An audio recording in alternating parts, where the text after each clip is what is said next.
अस्सलाम वालेकुम, खुश आमदीद, सुबह खैर तमाम देखने वालों को। प्रोग्राम का नाम है गुड मॉर्निंग कराची और मेरा नाम है मोहम्मद यासर। नाज़रीन, प्रोग्राम गुड मॉर्निंग कराची में मुख्तलिफ नौइयत के मामलात और मसाइल के ऊपर गुफ्तगू की जाती है और हमारी कोशिश होती है कि अवामी नौइयत के मामलात और मसाइल पर अमूमन प्रोग्राम में गुफ्तगू करें।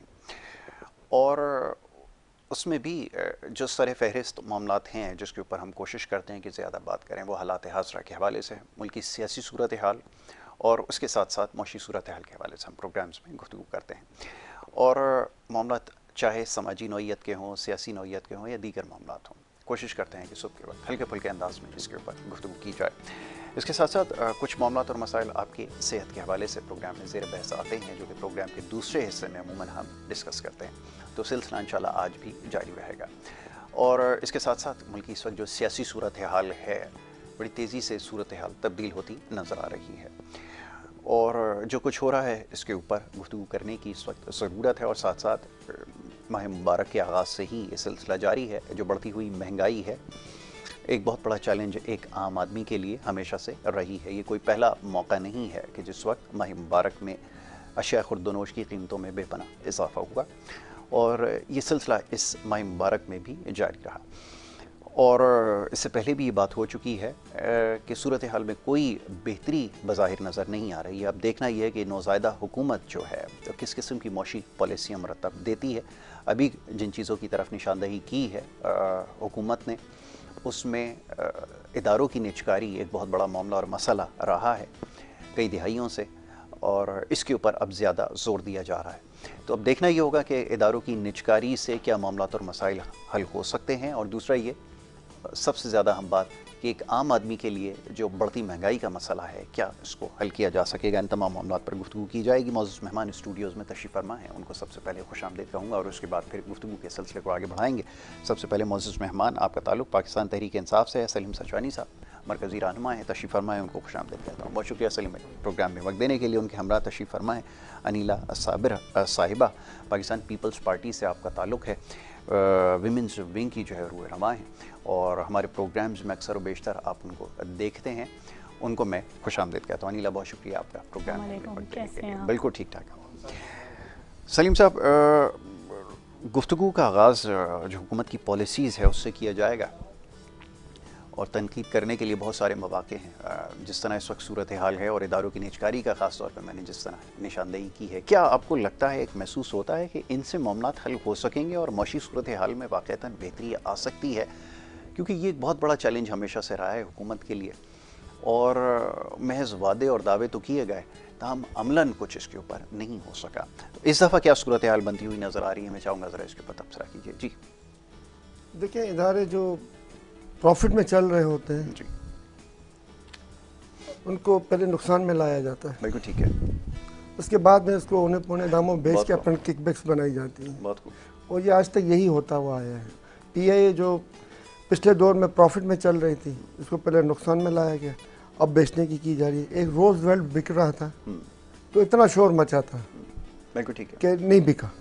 आज पूरा का पूरा इदारा बेच दिया जा रहा है और लबों पे किसी की जंबिश भी नहीं है। पोर्टें सस्ते दामों बेच दी गई, कोई टॉक शो या किसी इसमें शोर मचाने की इजाज़त नहीं दी, क्योंकि प्रेशराइज़ किया गया है इदारों को, जो मीडिया चैनल्स वगैरह हैं उनको। तो मुल्क में अगर इसी तरह दबाव और बदमाशी और गुंडागर्दी से इदारों को बेचा जाएगा और इसी तरीके से हुकूमतें बनाई जाएंगी, तो फिर आप खुद सोचें, मुल्क तो नहीं चल सकता। फार्म 47 के लोग जो आके हुक्मरानी करेंगे तो फिर फार्म 47 के ही रहेंगे। वो जो लाने वालों का ख्याल करेंगे और अपने उन लोगों का ख्याल करेंगे। अवाम जिनका हक फार्म 45 था, उनका ख्याल कोई नहीं करेगा। तो यही नज़र आ रहा है इस वक्त भी। आप देख लें, एक पॉलिसी नहीं है। मोहतरमा मरियम साहिबा ने 3-3.25 करोड़ पे अपनी खाली गाड़ी पे लगा दिए। अब 3 अरब रुपये के हेलीकॉप्टर लेने के चक्कर में अपनी अयाशियों के पीछे लगे हुए हैं। बाकी कौम को किसान कार्ड का एक अनाउंसमेंट किया है, मगर अभी तक ये नहीं पता पड़ी कि किसान कार्ड में मिलेगा क्या किसान को। इतने दिनों से किसान कार्ड सुनते, नवाज शरीफ की तस्वीर भी लग गई इस पर। हालांकि सुप्रीम कोर्ट का हुक्म मौजूद है कि अपनी तशहीर को ही नहीं की जाएगी। इसके बावजूद भी रमज़ान के बैगों के ऊपर भी नवाज शरीफ साहब की तस्वीर लगी, अब ये किसान कार्ड के ऊपर भी तस्वीर लग रही है। तो इस तरीके से अगर मुल्क को सिर्फ अपनी शो ऑफ करने के लिए चलाने की कोशिश की जाएगी और वो जुल पाकिस्तान मुझ कमाई की जाएगी, तो भाई इस तरह मुल्क नहीं चलते हैं। तो उनके लाने वाले भी गलत हैं और जो चला रहे हैं वो तो हैं गलत। फैसले से आप मुतमईन नहीं हैं? आपके ख्याल में अगर वाक़तन सही इंतखाबात होते तो सूरत हाल शायद इससे मुख्तलिफ होती। अनीला, किस हद तक इनकी बात से आप मुतमईन हैं या इत्तेफाक करती हैं कि ये जो पॉलिसीज़ हैं अभी तक उनको सही तरह से वज़ा नहीं किया गया? और दूसरी तरफ अगर सिंध की बात करें तो यहाँ पर जो इस वक्त सबसे बड़ा मसला है उसकी तरफ मैं ख़ास तौर पे चाहूँगा ज़रा निशानदेही की जाए, वो अमन व अमान की सूरत हाल है। बिलखुसूस शहर कराची बहुत ज़्यादा तनकीद की जद में है और ख़ास तौर पे जो वज़ीर दाखिला साहब हैं उनकी एक स्टेटमेंट जिसको बहुत ज़्यादा इस वक्त कोट किया जा रहा है, जिसमें उन्होंने ये फरमाया कि ये एक बड़ी नॉर्मल सी सिचुएशन है जो कराची में है। इसको किस तरह इसका दिफा किया जाएगा, मैं ये जानना चाहूँगा, क्योंकि इतनी गैर मामूली सूरत हाल है कि रोज़ाना 3 से 4 लोग जो है अपनी जान से हाथ धो रहे हैं। और ऐसी सूरत हाल में अगर इस किस्म के बयान दिए जाएंगे तो इससे क्या समझा जाएगा? इससे अदम दिलचस्पी समझी जाएगी कि हुकूमत को दिलचस्पी शायद आवाम से नहीं है या उनके जान माल से नहीं है? क्या इसको समझा जाए? मैं आपसे जानना चाहूँगा आपकी क्या राय इस हवाले से, ज़रा फरमाइए। मेरा ख्याल है कि वज़ीर दाखिला साहब ने जो भी स्टेटमेंट दिया है उनका वो पॉइंट ऑफ व्यू नहीं होगा। जब भी कोई किसी सूबे का वज़ीर दाखिला है तो वो बड़ी एक ज़िम्मेदार पोस्ट के ऊपर होता है और उसके ऊपर ज़िम्मेदारी होती है ना सिर्फ एक शहर की बल्कि पूरे सूबे की। तो उनके कंधों पे जो है वो एक बड़ी ज़िम्मेदारी है और मुझे नहीं लगता कि उन्होंने ऐसा कोई नॉन सीरियस या आवाम को बिल्कुल जो है वो डिसओन कर देने वाला ऐसा कोई स्टेटमेंट हो। देखिए इस वक्त जो अचानक से देखा है कि रमज़ान के महीने में जो है ना ये स्नैचिंग, डिकॉटी और फिर टारगेटेड किलिंग्स हो रही हैं। मैं खुद देख रही हूँ कि डेली जो है ये हो रहा है, जो एक तशवीशनाक चीज़ है। इसके ऊपर फौरी एक्शन लेके और इसका रिड्रेस करना चाहिए। मुझे लगता है कि इसके पीछे कुछ अवामिल हैं, इंडिकेटर्स हैं या इसके रूट कॉजेज़ हैं। वो मुझे लगता है कि महंगाई, बेरोज़गारी। अगर मैं 1 लाख रुपए की शॉपिंग करती हूँ या 10,000 की जाके करती हूँ पर आपकी कैपेसिटी 1,000 की भी नहीं है, 2,000 की भी नहीं है, तो जब माशरे में डिसबैलेंस आता है, आप ये देख रहे हैं कि गरीब आदमी गरीब से गरीब होता जा रहा है, मिडिल क्लास तबका तो बिल्कुल ही आउट हो चुका है, अब एक एलीट क्लास रह गई है। तो अब एलीट क्लास और पुअर क्लास के अंदर एक मुकाबला सा है। तो वो जब ये देखते हैं कि इनके पास ये चीज़ें और हमारे पास नहीं है, उनके भी देखें फैमिली मेम्बर्स होते हैं, पूरी फैमिलीज़ हैं और इन लोगों की तो फैमिलीज़ बड़ी होती हैं, तो वो फिर दूसरे तरीक़ों से जो है ना, मुझे लगता है कि वो फिर क्रिमिनल एलिमेंट की तरफ जाते हैं कि हमें इजी मनी और वो पैसा मिल सकेगा कि जितनी उनको ज़रूरत है। और जो लगता है कि आजकल हर चीज़ का कंपटीशन है कि मेरे पास इतनी महंगी चीज़ है तो दूसरे के पास भी होनी चाहिए। अगर मेरे पास मोबाइल में यूज़ कर रही हूँ तो जो मेरी मेड है या ड्राइवर है वो भी चाहेंगे, वो भी इंसान है, उनका हक है। जो जितनी मेहनत करता है उसको उतना ही रिवॉर्ड मिलता है, तो उनका भी हक है। पर यह है कि माशरे में मुझे लगता है कि इस वक्त बहुत ज़्यादा माइंडसेट जो है वो तेज़ी से क्रिमिनल और स्ट्रेस में है कि किसी भी वक्त मैं एक खुद एक आवाम हूँ ना, तो 15 आती है जब एवरी मंथ की या फर्स्ट, तो मैं खुद परेशान होती हूँ, हाय अभी 10 रुपीज़ बढ़ जाएगा, अभी 50 रुपीज़ बढ़ जाएगा। तो इतनी अनसर्टेनिटी होना, तो वो मुझे लगता है कि लोगों को क्राइम कमिट करने के ऊपर मजबूर कर रही है। और रमज़ान ऐसा महीना, सारी दुनिया में देखें उनके मजहबी त्यौहार आते हैं तो प्राइसेस नीचे जाती हैं। पाकिस्तान मुझे लगता है वाहिद मुस्लिम मुल्क है जब यहाँ पे रमज़ान से पहले ही ज़ख़ीरा अंदोज़ जो है वो ज़ख़ीरा अंदोज़ी कर लेते हैं। और फिर गवर्नमेंट भी मुझे लगता है कि जो डीसी लेवल पे एडमिनिस्ट्रेशन होती है वो फेल हो चुकी होती है उन प्राइसेस को कंट्रोल करने में या ज़ख़ीरा अंदोज़ी को ख़त्म करने में। तो वज़ीर दाखिला वो एक लर्नेड पर्सन हैं और पहले भी जो है वो वज़ीर रहे हैं, तो मेरा नहीं ख़याल कि उनका कोई ऐसा पॉइंट ऑफ व्यू हो जिससे जो है आवाम को कोई तकलीफ़ या दुख पहुँचे। पाकिस्तान पीपल्स पार्टी जो है, ख़ास तौर पे हमारे जो CM सिंध है मुराद अली शाह, वो बहुत एक्टिव और प्रॉम्प्ट एक्शन लेते हैं, तो उन्होंने इसके ऊपर भी एक्शन लिया है। और इंशाल्लाह जल्दी मुझे लगता है कि आने वाले वक्त में जो है ना ये सूरत हाल बेहतर होगी और होनी चाहिए। जब हमारे पास लॉ इन्फोर्समेंट एजेंसीज़ भी हैं, रेंजर्स भी, फिर क्यों इतनी ज़्यादा जो हैं ये जो है वो एक के बाद जो है वो इवेंट्स हो रहे हैं या इस तरह के क्राइम हो रहे हैं? ऐसे नहीं होना चाहिए। कोई भी एक बच्चा यंग, अभी मैं देख रही थी परसों सोशल मीडिया पे कि बिल्कुल यंग, और उसने जो है वो ये जो होता है हमारा फूड पांडा सर्विस में वो जा रहा था, उसने दे भी दिया, उसके बावजूद उन्होंने जो है ना उनको जो है वो मार दिया। इसमें देखें जो सिंध की सरहद से भी जो अदर शहरों से, जिसमें मैं ख़ास तौर पे एक उनको ज़रूर वो करूँगी कि लाइक जैसे रहीम यार खान की तरफ से जो लोग या दूसरी जगहों से जो आ रहे हैं वो बहुत क्रिमिनल एलिमेंट के साथ होते हैं, तो उनको जो है उस तरह के जो है ना बॉर्डर पे चेक्स होने चाहिए कि इस तरह के लोगों की आमद और रफ्त को भी थोड़ा रिस्ट्रिक्ट किया जाए। इसकी एक छोटी सी एग्जांपल ये देखें, कराची में हम ये फेस कर रहे हैं ना, कॉस्मोपॉलिटन सिटी। अभी आप देखें कि इंटरनेशनली ख़ास तौर पे सऊदीया में पाकिस्तान की कितनी जग हसाई हो रही है कि हमारे तकरीबन 4000 से ज़्यादा जो है वो लोग बैगर्स की सूरत में वहाँ गए, बैगिंग कर रहे हैं, वहाँ पे जो है वो लोगों से पैसा जमा कर रहे हैं और वहाँ से अब उनको जो है वो आउट किया जाएगा। तो मुझे लगता है कि शहर कराची में भी बेरोज़गारी, महंगाई इस क्राइम के पीछे जो है ना वो इंडिकेटर्स ये एलिमेंट हैं जिसकी आपने निशानदेही की है। सलीम साहब किस हद तक इनकी बात से मुत्तफ़िक़ हैं? उन्होंने कहा बिल्कुल सही, निशानदेही भी की कि चले महंगाई जहाँ पे बढ़ती है और जहाँ इतनी ज़्यादा महंगाई हो कि एक आम आदमी का जो गुज़र बसर है वो मुश्किल हो जाए, तो ऐसी सूरत हाल में क्या वाक़तन ये सारे मामलात को हालात के ऊपर छोड़ देना चाहिए या हुकूमत की भी आप समझते हैं कि कोई ज़िम्मेदारी बनती है? IG साहब को लगाया, इससे पहले भी वो अपना काम कर चुके हैं, जो किया वो आवाम के सामने है, दोबारा जिम्मेदारी सौंप दी गई है, लेकिन सूरत हाल जूँ की तूँ है, बल्कि उससे ज़्यादा अबतर है। उन्होंने कहा ये महंगाई की वजह से कुव्वत ख़रीद लोगों की ख़त्म हो गई है, शायद इस वजह से मजबूर हो रहा है। ये जिम्मेदारी आखिर किसकी है, ये फरमाइए। देखिए 75 साल मैं इनकी बात से मुत्तफिक हूँ कि महंगाई जो है वो इसकी असल जिम्मेदार है इन वाक़यात की, मगर सवाल ये है कि 75 साल के अंदर महंगाई किसकी वजह से बढ़ी? हुकूमतों की वजह से बढ़ी है, हुकूमतों की शाह खर्चियों की वजह से बढ़ी है, हुकूमतों की शाह खर्चियों की वजह से बढ़ी है। इस वक्त भी आप देख लें तो 18.3 अरब डॉलर की अशराफिया जो है मरातें ले रही है, तो अगर वो मरातें आप बंद करके आवाम की बहबूद के ऊपर लगाएं तो आपको IMF के पास जाने की भी ज़रूरत नहीं, और आप आवाम की तालीम दें। आप आवाम को आप देख सिंध के अंदर ही आप देख लें, पाकिस्तान के पूरे पाकिस्तान में भी आप ये चीज़ मौजूद है, इसके अलावा सिंध के अंदर भी आप देख लें तो बहुत सी ज़मीनें ऐसे हैं जहाँ तक पानी नहीं पहुँच पा रहा। 75 साल के अंदर हम अपने किसानों को पानी तक नहीं दे सकें और अपनी ज़मीन गैर मुल्कियों को हम बेच रहे हैं। सऊदी अरब का हज़ारों एकड़ आपने बेच दी, ये कौन से तरीके हैं? हम अपने किसानों को पानी नहीं दे रहे और गैर मुल्कियों को बेच रहे हैं। आज तक वो मुल्क खुशहाल नहीं हुआ जिसने गैर मुल्की को अपनी ज़मीन बेचो। एरोजीना ने 139 अरब डॉलर की ज़मीन बेच के फिर से वापस ली है, क्योंकि उसको अपने किसान और अपना मुल्क बदहाल हो गया था। तो इस तरह की गलत पॉलिसियाँ बनाई जाएंगी। और आपके सामने है कि हमने जो एटमी तवानाई जो हासिल की थी, भुट्टो साहब ने इस सिलसिले में अपनी जान की भी कुर्बानी दी, मगर एटमी तवानाई क्या सिर्फ एटम बम बनाने के लिए ली गई थी? एक नहीं, बल्कि सस्ती बिजली भी उससे आनी थी, और असल मकसद टारगेट जो था हमारा सस्ती बिजली का था एटमी तवानाई से। वो टारगेट उन्होंने फेंक दिया, ख़त्म कर दिया, उस टारगेट को अचीव नहीं किया, और जो है वो जिससे मुल्क और महंगी बिजली के मुआहदे किए, जनरेट पेट्रोलियम्स के मद के मुआहदे किए, जिसकी वजह से आपको पता है जो उस वक्त 5 अरब डॉलर की इम्पोर्ट हो रही थी, अब 30 अरब डॉलर की इम्पोर्ट हो रही है। मुल्क को मसलसल तबाही की तरफ जो ले जाया गया है वो माशी पॉलिसियों की वजह से ले जाया गया है। मुल्क की जो माशी पॉलिसियाँ वो गलत बनाई गई हैं, वो अवाम की बहबूद के लिए बनाई नहीं गई हैं। क्या किस तरीके से हमारा इंडस्ट्रीज खुशहाल हो, किस तरीके से हमारा किसान खुशहाल हो।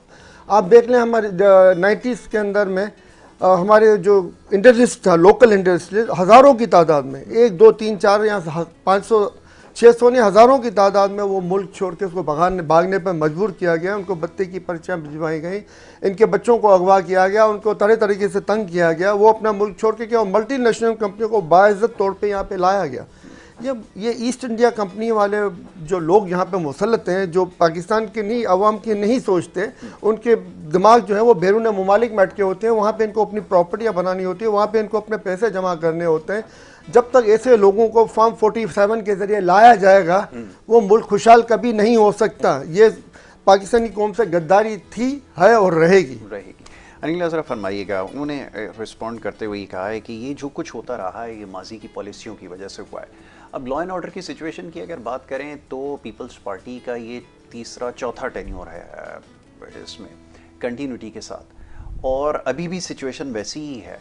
तो फिर इसको क्या समझा जाएगा कि अगर अभी तक हालात को कंट्रोल करने में नाकाम रहे हैं, और जैसे उन्होंने कहा कि पास में जो पॉलिसीज़ रही हैं, अभी इन्फ्लेशन है या दीगर एडमिनिस्ट्रेटिव इश्यूज़ हैं, इसकी तो बराह रास्त जिम्मेदारी आपके ऊपर आयद होती है। तो सिर्फ ये कह देना महज कि ये महंगाई की वजह से है और ये उसकी वजह से सब कुछ हो रहा है, ये तो मेरे ख्याल में सही फैसला नहीं होगा, या इसको मेरे ख्याल में सही तरह से आप नहीं जस्टिफाई कर पाएंगे। ज़रा इसके बारे में चाहूँगा, ज़रा कुछ कहिए। देखिए ये तो फैक्ट है, महंगाई और बेरोज़गारी, उसको तो हम इससे निकाल नहीं सकते। लेकिन हाँ, उन्होंने कहा ना कि जो पास्ट में पॉलिसीज रही देखिए हैं, पास्ट ये उसी में का जो है, नतीजा आप जब पाकिस्तान की हिस्ट्री देखते हैं जी। तो ज़्यादातर जो है यहाँ पे मिलिट्री डिक्टेटरशिप जो है ना वो इक़्तिदार में रही है। जो जमहूरी जमातें हैं, बहुत मुश्किल हुआ है कि उन्हें 5-5 साल जो है, जो एक टेन्योर आइन के अंदर दी गई है, उनको वो मुकम्मल करने दी गई है। हर वक्त अगर आपकी एक डिसबैलेंस गवर्नमेंट है, एक अनसर्टेनिटी है कि आज मैं वज़ीर आज़म हूँ, कल मैं नहीं हूँगा, आज मेरी टीम है, कल नहीं होगी, तो मेरा ख्याल है कि लॉन्ग टर्म माशी पॉलिसीज़ जो होती हैं वो इस वजह से पाकिस्तान में जो है वो अपने फ़्लो के साथ नहीं चलती हैं। लाइक अगर नवाज़ शरीफ की हुकूमत गई, ठीक है, उसके बाद जो है इमरान खान साहब की हुकूमत आई, फिर उनकी हुकूमत भी चली गई, तो एक आपको टाइम, एक आपका जो टाइम लिमिट है, एक टेन्योर है, जब तक आप उसको पूरा मुकम्मल नहीं करेंगे आप कोई प्रोग्रेस नहीं दे सकते, कोई रिज़ल्ट आप नहीं दे सकेंगे जब तक आपको खुद आप एतमाद आपके पास नहीं होगा, आप आगे कैसे चलेंगे। जहाँ तक पाकिस्तान पीपल्स पार्टी का देखें, पाकिस्तान पीपल्स पार्टी ने सूबा सिंध में सबसे ज़्यादा काम अपने इस दौर में सबसे ज़्यादा काम पाकिस्तान पीपल्स पार्टी ने किया है। इसके ऊपर एक सेपरेट प्रोग्राम भी किया जा सकता है अगर आप ये कहें कि डिटेल्स के अंदर हैं। देखिए और भी जमातें जो हैं इधर बरसरे इक़्तिदार रहीं, जिसमें एक बड़ी जमात MQM थी, काफ़ी वक्त रही, जब आपने देखा कि जब तो लॉ एंड ऑर्डर मतलब एक ड्रास्टिक पोजीशन के अंदर था, बड़ा एक खराबी के हालात थे। 2013 के बाद से खत्म हो गई, 2013 के बाद से आज 2024 तक तो बहुत लंबा अरसा है। देखिए मुझे लगता है 2008 के बाद से अब तक तो मेरे ख्याल में अब तो बहुत लंबा सफर तय कर चुके हैं। लंबा सफर है, और इस लंबे सफर में आपने देखा कि पाकिस्तान कराची में खास तौर पे शहरी, मैं खुद एक खातून होते हुए अक्सर रात के 2 बजे 3 बजे भी जो है हम लोग जा रहे होते हैं अपने प्रोग्राम्स ख़त्म करके, पर अभी मुझे लगता है कि अचानक ही रमज़ान में जो है ना एकदम से जो है ना ये सारी वारदातें, जो मुझे लगता है, जो मेरा अपना एक्सपीरियंस है, बढ़ी हैं, पर इनको कंट्रोल होना चाहिए, इसके ऊपर जो है वो सख्ती से अनासिर जो है वो निपटा जाए, और कराची को ख़ास तौर पे जो है ना वो पुरअमन शहर होना चाहिए, इसको रहने देना चाहिए, और इसको पुरअमन बनाने के लिए जो भी मौजूदा हुकूमत है उसको जो है वो काम करना चाहिए, वो कर रहे हैं, और उन्हें और अच्छे स्टेप्स लेने चाहिए कि आवाम को सिक्योरिटी जो है ना वो मैसर हो। और इसमें एक मुझे लगता है कि पॉपुलेशन का साइज़ भी बहुत ज़्यादा बढ़ जाना, एक अक्सर अब कराची में जब हम जाते हैं तो एक कराची बेहंगम तरीके से जो है ना वो पॉपुलेशन की तरफ जा रहा है, तो ये सारी चीज़ें, ये सही आप कह रहे हैं कि हुकूमत की ज़िम्मेदारी है, सारे आप जो हैं वो इंडिकेटर्स एंड गोल फिक्स करें और उनको 1 बाय 1 लेके चलें, और आवाम की जो माल और तहफ़्फ़ुज़ है वो हुकूमत की ज़िम्मेदारी है और हुकूमत को वो पूरी करनी चाहिए। पाकिस्तान पीपल्स पार्टी इसमें इंशाल्लाह पहले भी जो है वो काम करती रही है और आइंदा भी काम करेगी। CM इसके ऊपर एक्शन ले चुके हैं। इंशाल्लाह आने वाले 2 से 4 दिनों में आप देखेंगे कि काफ़ी हद तक जो है वो लॉ एंड ऑर्डर की सिचुएशन जो है वो बेहतर होगी इंशाल्लाह। आएगी। अब ये फरमाइए कि इन्होंने कहा कि जैसे कि एक पॉलिसीज़ में अगर कंटिन्यूटी होती है तो फिर जाके रिजल्ट नज़र आना शुरू हो जाते हैं। ये एक बहुत बड़ा मसला है, जब भी आप सवाल करते हैं। देखिए, जब आप एग्रीमेंट्स करते हो उसके लिए आपको पॉलिसी की ज़रूरत नहीं होती है। जब आप किसी भी मुल्क के मफाद के लिए एग्रीमेंट करते हैं, बिजली की मद में जो आपने जनरेटर के ऊपर एग्रीमेंट किया, इसके लिए आपको किसी पॉलिसी की ज़रूरत नहीं थी। उस वक्त आपके दिमाग और आपको मुल्क के मफाद की ज़रूरत, सोचने की ज़रूरत थी। अगर मुल्क का मफाद का सोचते उस वक्त, तो उनको ये जनरेटर की जगह वो AP टेक्नोलॉजी को अपने इस्तेमाल में लेते हैं, डॉक्टर समर मुबारक की टेक्नोलॉजी को इस्तेमाल में लेते हैं। बिल्कुल दोनों में से एक चीज़ का, मगर हर एग्रीमेंट के पीछे अब तक, अब 90s से लेके अब तक आप देखें क्या कायम है, पाकिस्तान से लेकर पाकिस्तान किसी न किसी मसले में उलझा रहा है। पाकिस्तान थोड़ा सा स्टेबल होने लगता है, इसको लात मारती है गिरा दिया जाता है। पाकिस्तान थोड़ा सा स्टेबल होता है, इसको लात मारती है गिरा दिया जाता है।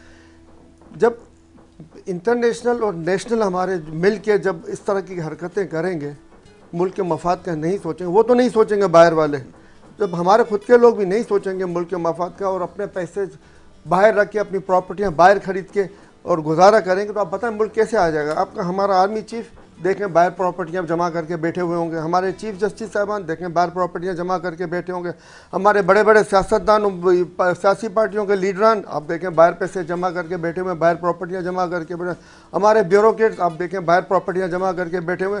मुल्क का सोचने की ज़रूरत क्या है इनको? उन्होंने तो जुल पाकिस्तान मुझको मैं ही लगाया हुआ है, वही मैं बात रिपीट करूँगा। इस तरीके से आप जब आप मेंटलिटी होगी तो आपके मेंटलिटी मफाद में, जैसे रूसी सदर ने कहा था कि पाकिस्तान का जो है पाकिस्तान के जो लीडरांस ब्यूरोक्रेट्स या लीडरांस इस तरह के कुछ अल्फाज है मेरे एक्चुअल जहन में नहीं है, उनके सिर्फ कब्रस्तान है पाकिस्तान, वो सिर्फ पाकिस्तान में दफन होना पसंद करते हैं। इसके अलावा उनके तमाम मफादात जो है वो बैरून ममालिक में होते हैं।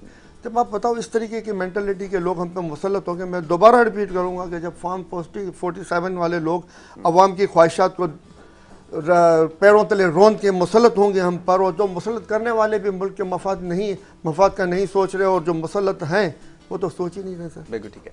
अच्छा, इस गुफ्तगू को जारी रखते हैं, एक छोटी सी ब्रेक यहाँ पर लेनी है और ब्रेक के बाद जब वापस आएंगे तो इस गुफ्तगू के सिलसिले को जारी रखेंगे। आप देखते रहिए प्रोग्राम गुड मॉर्निंग कराची।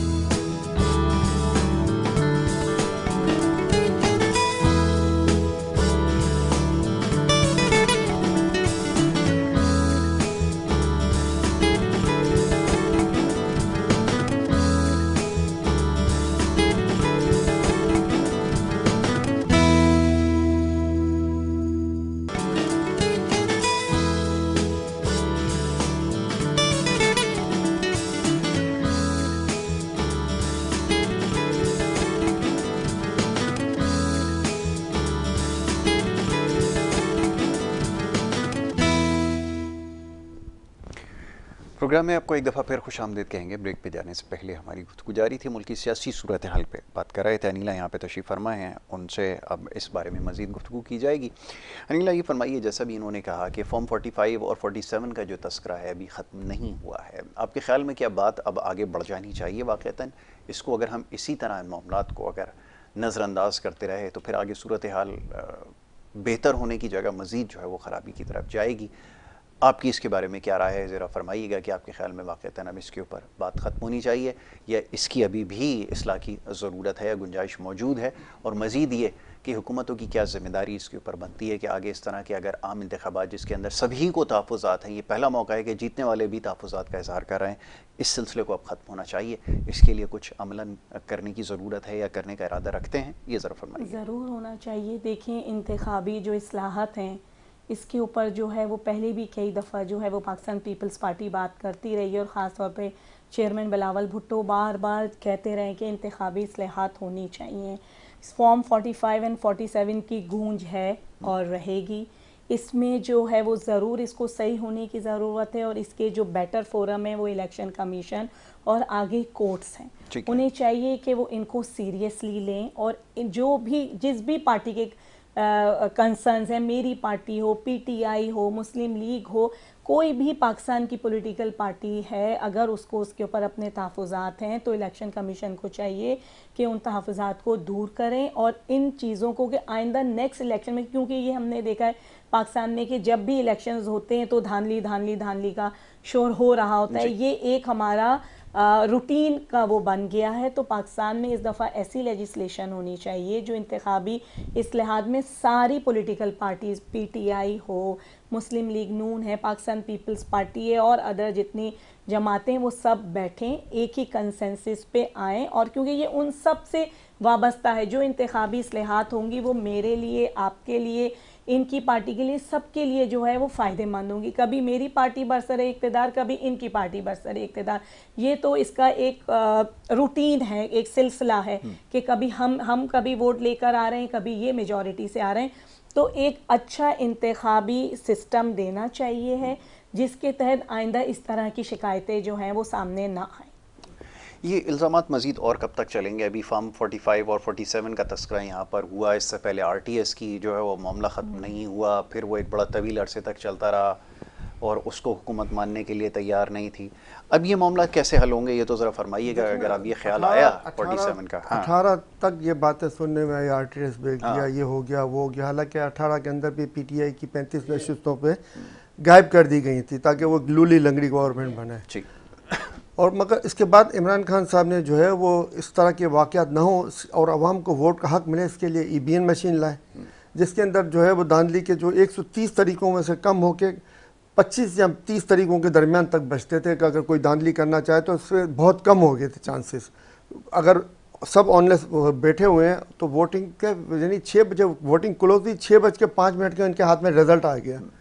तो जब वो शफाफियत लाना चाह रहे थे तो शफाफियत इनको पसंद नहीं आई थी, ये जो PDM की गवर्नमेंट थी। इसके अलावा 1 करोड़ जो फॉरेन में हमारे रहने वाले वोटर्स हैं उनको वोट का हक दिया गया। पढ़े लिखे वो लोग थे, उनको वोट का हक दिया गया, मगर उन पढ़े लिखों को वोट दिया गया हक इनको पसंद नहीं आया। क्यों?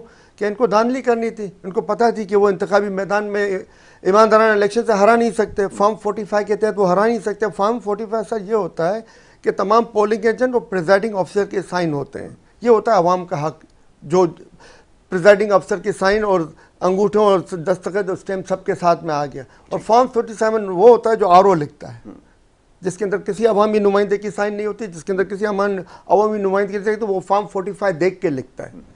वहाँ से फॉर्म 45 के रिजल्ट को उन्होंने गायब करके जो फॉर्म 47 के रिजल्ट के तहत उन्होंने तकरीबन 100 नशिस्तों के ऊपर जो है इन्होंने गैर कानूनी MPA और MNS जो बनाए हैं इन्होंने, जिसकी वजह से जो है वो ये तनाज़ा चल रहा है। और ये तनाज़ा इंशाल्लाह ख़त्म भी होगा और फॉर्म 45 वाले इंशाल्लाह वापस आएंगे। जी अनिल, आप फरमाइएगा, ये फॉर्म 45 वाला सिलसिला जो है क्योंकि जब तक आवाम की नुमाइंदगी से वो लोग नहीं आएंगे उस वक्त वो आवाम का सोचेंगे नहीं सोच सकेंगे। अगर आप मेरे वोट से आए हो तो आप मेरा सोचोगे, अगर वहाँ आप बैठे हुए 10 लोगों के वोट से आए तो हम 10 लोगों का सोचोगे। ठीक है, तो इस वक्त सिचुएशन यही है, आवाम के वोटों से आने नहीं दिया। निशानदही की इन्होंने का शफाफियत लाने की कोशिश की गई, तहम ये जो हुकूमत में इस वक्त लोग मौजूद हैं ये शायद इनको बात समझ में ना आई और वो ये चाहते नहीं थे कि वो इससे फ़ायदा उठाएं, या अगर वाक़तन शफाफ इंतखाबात हो जाते तो शायद वो ना जीत पाते। ये उनकी बात से मुझे तासुर मिला। ज़रा फरमाइए आप क्या। हाँ, मैं उनकी इस बात से बिल्कुल एग्री नहीं करती कि अगर PDM की हुकूमत ने चाहा कि ये ना आ सकें फिर भी ये इतनी सीटों के साथ आए।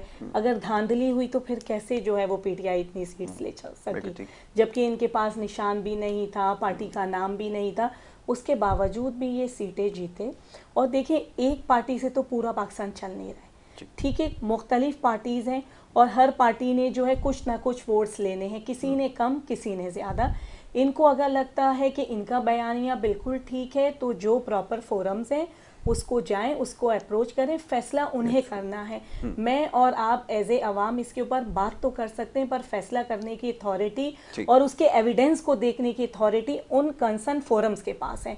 तो इंशाल्लाह अल्लाह ताला जो है वो पाकिस्तान के लिए अच्छा करें। और हम खुद ये चाहते हैं कि पाकिस्तान में जो है वो शफाफियत हो हर लेवल के ऊपर, चाहे वो माशी हो, इंतखाबी हो, इंटरनेशनली आपका जो है एक जो भी आपका एक फॉरेन मिनिस्टर है या इंटरनेशनल आपका एक इमेज जो है, वो सारी चीज़ें जो हैं वो क्लियर हो, पाकिस्तान तरक्की करे और अच्छाई की तरफ पाकिस्तान जाए। तो मुझे ये लगता है कि इनको प्रॉपर फोरम्स को जो है वो अप्रोच करना चाहिए है। और इन्होंने काफ़ी सीटें ली हैं, तो अगर बिल्कुल ही टोटली धांधली हुई है तो फिर इतनी सीट्स कैसे मिल गई हैं? बिल्कुल ठीक है। अब ये भी एक सवाल होता है कि सवाल ये है कि हम वो कह रहे हैं कि जो सीटें नहीं मिली हैं हम उनकी बात कर रहे हैं, और दूसरी हम बात वो कर रहे हैं कि वो फॉर्म 45 और फॉर्म 47 की बात कर रहे हैं। मैं वही बात कर रहा हूँ, आप तमाम नशिस्तों के फॉर्म 45 मंगवा लें जो आवाम के होते हैं, जिस पर आवाम की मोहर लगी होती है, तमाम के मंगवा लें। पूरे मुल्क के दूध का दूध और पानी का पानी हो जाएगा। मगर ये कभी नहीं करेंगे, ये मामला को उलझाएंगे, ये मामलों को उलझाएंगे। कौम उलझनों में रहेगी, कौम को मुख्तलिफ मसाइल में उलझा के रखना है, कौम को कभी इधर मसले में उलझाना है, कभी उधर मसले में उलझाना है।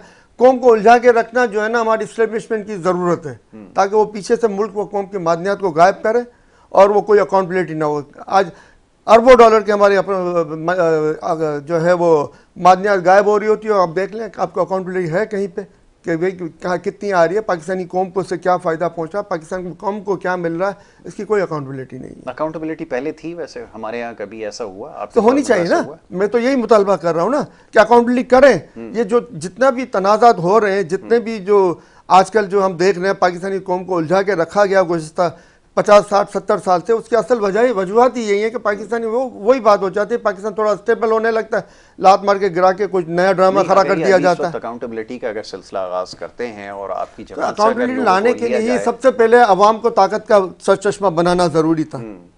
अकाउंटेबिलिटी हर मामले में लाने के लिए सबसे पहले अवाम को ताकत का सरचश्मा बनाना ज़रूरी था। सिर्फ मुंह ज़बानी कहने से अवाम ताकत का सरचश्मा नहीं बन जाती। तो फिर किसी जब उसको वोट का हक नहीं दिया जा रहा है, उसका फॉर्म 45 को जो है वो नज़रअंदाज किया जाएगा, उसके फॉर्म 45 को इग्नोर किया जाएगा। EBN जो मशीन है उसको हटा के आप वही पुराने डकुसले तरीके से लाएंगे, कायम पाकिस्तान से पहले वाले तरीके से इलेक्शन कराएंगे। अब दुनिया सारे ममालिक में अभी भी बरतानवी राइज दौर के है। गुलामाना कानून के तहत जो एमपीओ के तहत लोगों को आप बंद करेंगे, उसी दौर के कवानीन के तहत आप मुल्क को चलाएंगे, तो मुल्क कैसे आगे जाएगा? परवान चढ़ी ना, ये तो अपोजिशन को जेल में डालना और फिर एक एक करके अपोजिशन के कौन कौन लोग जेल में गए, कितने जेल में लगे, वो आप 5 to 10% और यहाँ पे 100%। और वो किन केसों में गए? हुकूमत की जानिब से नहीं है ये, तो किन आपको केसों पता में है ना, गए? तो उसके कॉन्सिक्वेंसेस हैं जो हालात किन पैदा केसों में किए गए? हैं। आज आप देख लें, आज हमारे जज साहिबान महफूज नहीं है। आज हमारे जज साहिबान महफूज नहीं होना, तो यही चाहिए था कि तमाम हाई कोर्ट के जजेस के कॉन्फ्रेंस बुलाते हैं, सबको एक टेबल पे बिठा के चीफ जस्टिस साहब और बात करते हैं भाई किस किस को क्या क्या मसले मसाइल है, के लिए आपके क्या पास क्या बड़ा उन्होंने सुनहरी मौका था ना, लेकिन जब क्या साकिब क्या निसार साहब उन्होंने बैठे थे तो दुनिया ने देखा क्या क्या हुआ उन्होंने ना, सर उसको इसमें कैसे मुल्क justify में करेंगे? मलूकियत तारी है, आप माने या न उस वक्त माने, भी थी, इस यही तो वक्त मैं आपसे सवाल मलूकियत कर रहा हूं। तारी है। इस वक्त आपके हजारों लोगों के ऊपर जो है ना, अच्छा, अब इनसे पूछ लेते हैं ना आपने कि जुल्म ये और इसके सितम सिलसिले किया, में आपने देखिए, खवातीन को आपको- पहलों से पकड़ के आप घसीटा, आपने देखिए, खवातीन को देखिए, उठा के देखिए, गाड़ियों में देखिए, फेंका, हजारों। जी ऐसा अगर पीडीएम की हुकूमत में हुआ हो तो कुछ आप कह सकते हैं। देखिए, जब कोई केयर टेकर गवर्नमेंट है तो वो जिम्मेदारी पीडीएम का तसल्सल था। नो नो नॉट एट आज वो आपकी गवर्नमेंट बैठे हुए वही लोग। अच्छा, जब आपने वही बात लोग की आज तो आपकी मैंने गवर्नमेंट बिल्कुल बैठे बीच में हुए हैं। इंटरप्ट नहीं हाँ, किया ना। बात करें। तो देखें, जब अभी अगर आपको लगता है कि आप विक्टिमाइज हैं या आपको किसी इंतकाम का निशाना बनाया जा रहा है, तो आपके पास देखिए, अगेन मैं वही कहूंगी, प्रॉपर फोरम्स, अगर प्रॉपर फोरम्स को आप फॉलो नहीं करेंगे, मैं बीमार होती हूँ डॉक्टर के पास जाती हूँ, मैं कौन नहीं मुझे रोड के ऊपर हंगामा करना है कि मैं बीमार हो गई हूँ मच्छर के काटने से, तो फिर ऐसा नहीं है, फिर वो जंगल का कानून हो जाता है ना। जो इदारे बनाए गए हैं, देखिए, इनकी जब आप एक बात करते हैं अकाउंटेबिलिटी की, जब आप एक पॉलिटिकल पार्टी थे तो आपने क्यों नहीं विद इन द पार्टी जो है वो फ्री एंड फेयर इलेक्शंस कराए? आपको सबसे पहले अपनी पार्टी के अंदर सुधार लेकर आना चाहिए था, उसके अंदर इलेक्शन करवाने चाहिए थे। अगर इलेक्शन वक्त पे प्रॉपर तरीके से एक ऑर्गेनाइज वे में पॉलिटिकल पार्टी चलती तो इतने मसाइल का सामना इनको भी नहीं होता। और देखें, मसाइल मेरे अपने हैं और मैं ब्लेम दूसरे के ऊपर दूं, तो ऐसा करने से देखें क्रिटिसिज्म बाय क्रिटिसिज्म होने से ही पाकिस्तान की जो मेन इश्यूज हैं वो पीछे पसे पर्दा चले जाते हैं और पॉलिटिकल पार्टीज के जो अपने आपस के इश्यूज हैं वो ज्यादा हाईलाइट हो रहे होते हैं। आखिरी जुमला जी, वक्त खत्म हो गया, अब फरमाइए। निशानदेही उन्होंने कर दी, अगर कुछ कहना चाहें तो ठीक है। मैंने कह रही है कि पार्टी इलेक्शन, हमने तो पार्टी इलेक्शन करवा है और करवा के दिए, ठीक है। अदालत को अब एक तरफ रखें, अदालत के जजों के साथ क्या हो रहा है ये आपके सामने, अदालत के जजों के साथ क्या हो रहा है ये पाकिस्तान आइन की आर्टिकल 70 डिबेट कर लेंगे। 17 आर्टिकल 17 की शिफ्ट नंबर 2 की खिलाफवर्जी की जस्टिस फाइज साहब ने। और ये जो पार्टी इलेक्शन की बात है, इनकी पार्टी के इलेक्शन कभी आपने देखे हैं? बिल्कुल, हाँ, ये इनकी पार्टी के इलेक्शन कभी, हमारी पार्टी के इलेक्शन हमने फिर भी दिखाया, हमने तो फिर भी दिखाया, इन्होंने तो दिखाया भी नहीं आज तक, हमने तो करके दिखाया। बहुत शुक्रिया सलीम भाई आपका, सलीम सचवानी साहब का, अनीला साबिर आपका बहुत शुक्रिया, दोनों मोअज़्ज़ज़ मेहमानों का प्रोग्राम में शरीक गुफ्तगू रहे। और इस सिलसिला इंशाअल्लाह आगे जारी रहेगा। वक्त हो रहा है ब्रेक का, ब्रेक के बाद दूसरा सेगमेंट जारी रहेगा। आप देखते रहिए हमारा प्रोग्राम।